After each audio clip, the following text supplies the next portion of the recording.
This is HOVERAir X1 Pro, and today I'll show how you can change the drone's language, so the language of this little screen or display you have on it, as well as the language of voice prompts on this device.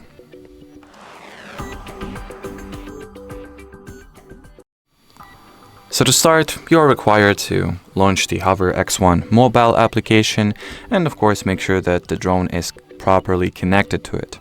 From here, go into the Hover tab or the Hover section of the app, then tap at the Hover settings control, scroll the preferences page all the way to the bottom, and you'll find the Hover language selection. Now tap on it, and you can select between Chinese, so as you will see now, the language is changed, between Chinese, English, Japanese, and Korean.